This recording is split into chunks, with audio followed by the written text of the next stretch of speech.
Assalamualaikum warahmatullahi wabarakatuh. Alhamdulillahirabbil alamin. La haula wala quwata illa billah. Amma ba'dah. Bagaimana kabar kalian semua? Semoga dalam keadaan sehat walafiat ya. Sebelum kita memulai pembelajaran pada hari ini, alangkah baiknya kita berdoa terlebih dahulu.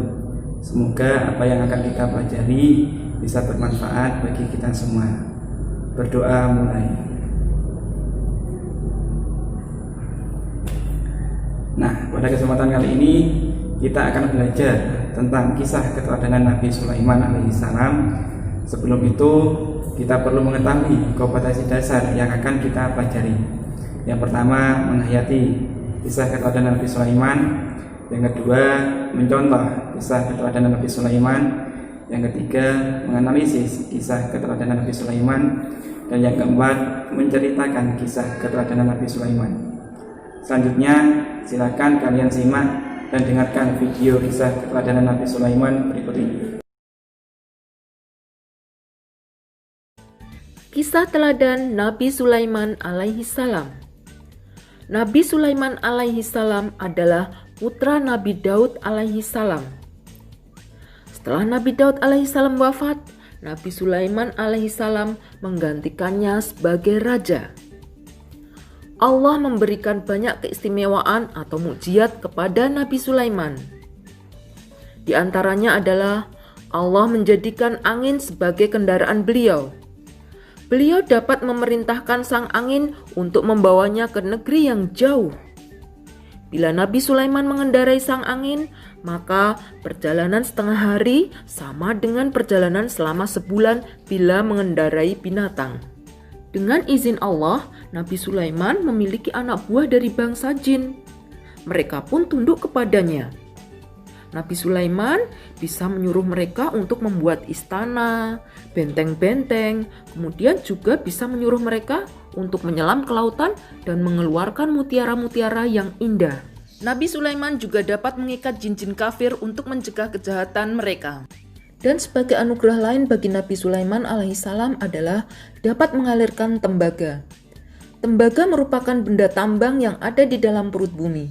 Namun, di tangan Nabi Sulaiman, tembaga-tembaga itu dapat dengan mudah dikendalikan dan dialirkan. Allah Subhanahu wa Ta'ala juga memberinya mukjizat berupa kemampuan mengerti bahasa binatang. Di dalam Al-Quran surat An-Naml ayat 15-20, Allah menuturkan kisah tentang semut yang menghindar dari pasukan Nabi Sulaiman. Dikisahkan bahwa suatu waktu Nabi Sulaiman tengah melakukan perjalanan dengan para pasukannya. Pasukan Nabi Sulaiman itu terdiri dari jin, manusia, dan burung yang berbaris dengan rapi. Tiba di suatu lembah, Nabi Sulaiman mendengar suara semut yang berseru, "Hai semut-semut, masuklah ke dalam sarang-sarangmu, agar kamu tidak diinjak oleh Sulaiman dan tentaranya, sedangkan mereka tidak menyadari." Mendengar seruan sang semut, Nabi Sulaiman tersenyum. Di dalam hati, beliau bersyukur karena Allah telah menganugerahkan kemampuan luar biasa dalam memahami bahasa binatang. Beliau pun memerintahkan pasukannya untuk berhenti, lalu mengambil jalur lain sehingga tidak mencelakai kawanan semut tadi. Masih di surat An-Naml diceritakan juga kisah Nabi Sulaiman berkomunikasi dengan burung hudhud. Nabi Sulaiman menggunakan burung hudhud untuk berbagai keperluan seperti membawakan surat, mencari air, dan memantau keadaan bangsa lain. Meskipun kaya raya dan berkuasa, Nabi Sulaiman alaihissalam tetap rendah hati, patuh dan tunduk pada perintah Allah Subhanahu wa Ta'ala. Doa Nabi Sulaiman alaihissalam selalu dikabulkan Allah Subhanahu wa Ta'ala, yaitu tidak ada seorang pun yang memiliki kerajaan besar dan kaya raya seperti kerajaannya. Kisah Nabi Sulaiman alaihissalam terdapat dalam Al-Quran, Quran Surat An-Naml ayat 15-44. Nah, anak-anakku semua, kalian tadi sudah mendengarkan kisah keteladanan Nabi Sulaiman. Nabi Sulaiman alaihissalam sendiri memiliki beberapa mukjizat. Apa saja tadi? Yang pertama adalah bisa menundukkan angin. Yang kedua, bisa menundukkan jin.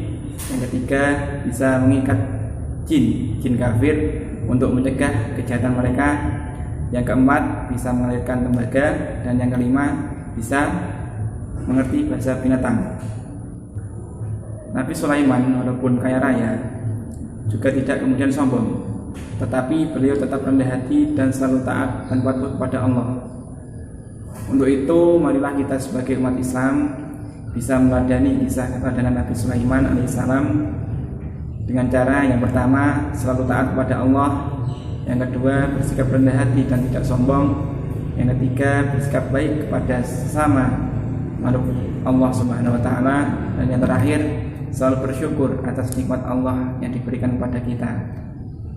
Selanjutnya saya akan memberikan tugas kelompok kepada kalian untuk menceritakan kembali kisah keteladanan Nabi Sulaiman dalam bentuk video kelompok.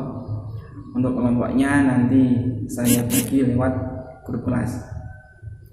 Saya rasa cukup pertemuan dan pembelajaran pada hari ini. Marilah kita tutup dengan bacaan hamdalah. Alhamdulillahirabbil alamin. Akhirul kalam. Wallahul muwaffiq ila aqwamit thoriq. Wassalamualaikum warahmatullahi wabarakatuh.